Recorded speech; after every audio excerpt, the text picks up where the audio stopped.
In this video, we take you on a tour of a Studio King, a Grand King, and an Executive King suite, and we'll also show you the differences between Staywell and regular rooms at MGM Grand so that you can determine what type of room is best for you. Then, we'll take you on a Cabana Tour at the Grand as well.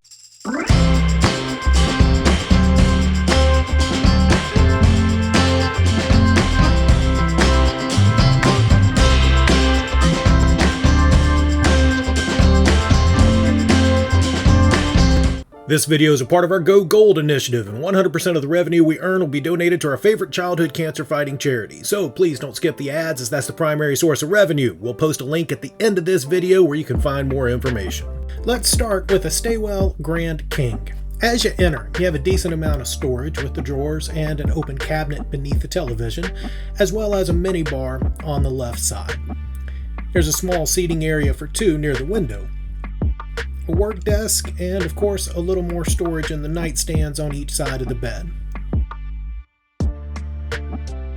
Then, if we turn back toward the entryway, we have a moderate-sized closet on the right, as well as the bathroom. The Grand King has a single sink and an all-in-one shower and tub. The Grand King is a 446 square foot room. For a little more space, you can upgrade to the Executive King suite, which is 675 square feet.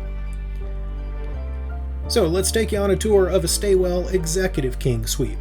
First, there's a short little entry hallway as you walk into the room. There's a full-length mirror to make sure everything's in place before you head out, and this neat little ship signal light as part of the decor. You have a small living space that makes up a large part of the added square footage for this room, and the studio is separated by a desk with a rotating television atop it. A second window over in the bedroom area. Spin around and you can get a feel for the size of the room. And then we have a rather large closet with sufficient space for the clothing and baggage for two people.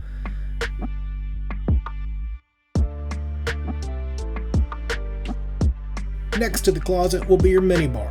Of course, everything in here is censored, so don't touch it unless you intend to buy it. And if you want more tips on how to avoid unexpected charges like this, then see our video on 12 things not to do in Las Vegas. But let's keep going with the room tour here as well. To the left of the minibar takes us into the bathroom, and here's where you see another chunk of that extra square footage. A good-sized counter space with two sinks, as well as both a tub and standalone shower. The tub is still the smaller shower tub combo like in the Grand King room, so I'm not sure anyone's actually going to take a bath in it, but with the two shower options, it does make it easier for two people to get ready at once. So what are the differences between a Grand King or Executive King suite and the Staywell versions for each? For starters, Staywell rooms are exclusively on the 15th and 16th floor, so you're guaranteed to be high enough to have a view, though it does mean that you won't be on the top floors of the property. As far as the rooms themselves, in each of the Staywell rooms, you'll have one of these air purifiers. There's also sink water purification and these shower head infusers, along with a couple of other minor touches. Our final room type to cover are the recently remodeled Studio King rooms. These were in what MGM previously called the West Wing. Little bit of Vegas history here for you. Many people don't realize this was once a separate hotel. In 1988, Kirk Kerkorian bought the Marina Hotel and Casino as he was putting the property together to build the MGM Grand. His architects convinced him that the 14-story tower had good bones, so they gutted the property and integrated it into the construction of the MGM Grand. That's why these rooms, built on 1975 footprints, are considerably smaller at 350 square feet. Additionally, with the tower being virtually enveloped by other structures, it means that unless you're on one of the top few floors, you're likely to have little, if any, view. But the rooms are nicely refreshed, and another plus is that you're much closer to Las Vegas Boulevard than any other room on the MGM Grand campus. However, the smallest square footage of the room types that we've covered so far, it's pretty obvious from the tighter bathroom space and the minimal floor space in the room. My advice, if you're traveling solo or only here for a night, then the studio rooms may work for you. Otherwise, I'd upgrade to at least a Grand King.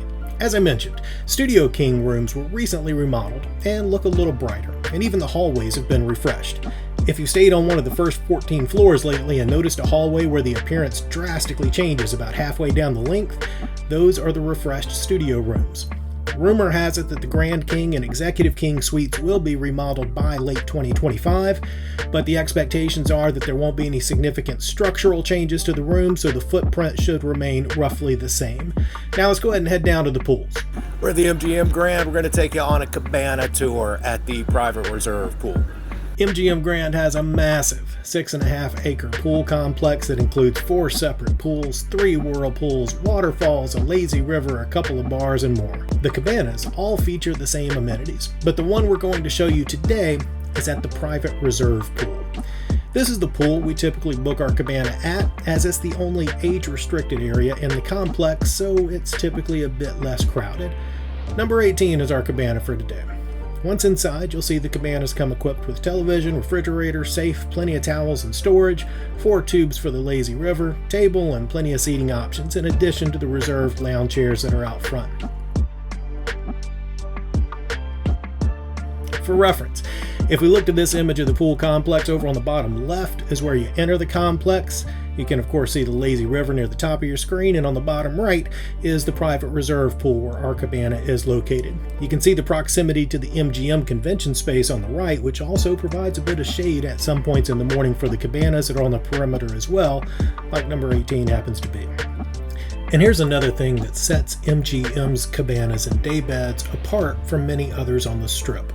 While at most you'll receive a menu and a dedicated server that helps to keep you out of the bar and restaurant lines, you know, at Visiting Vegas, we're all about sharing values that we find. The prices are comparable for reserving at similar spots on the trip, but at the Grand, 50% of the price goes toward your food and beverage spend. So if you spend $500 on a cabana, then the first $250 of your food and beverage spend, it's already included in that price. Yes, like any Vegas pool, the drinks and food are a little pricey, but the quality at the Grand is above average, and when you're essentially starting with a couple $100 credit versus paying the same price just for a cabana at another property, then you got a chance to offset those higher prices quite a bit. Folks, I hope that you enjoyed this video. If you did, then please give it a thumbs up. I'd love to hear your thoughts about the Grand in the comments below. And most importantly, I hope that you have a great time visiting Vegas. We'll see you soon. Hey, here's a link to where you can subscribe to our channel, a link to more information on our Go Gold initiative, as well as another suggested video for you. Go ahead and give one of them a click. I'll wait.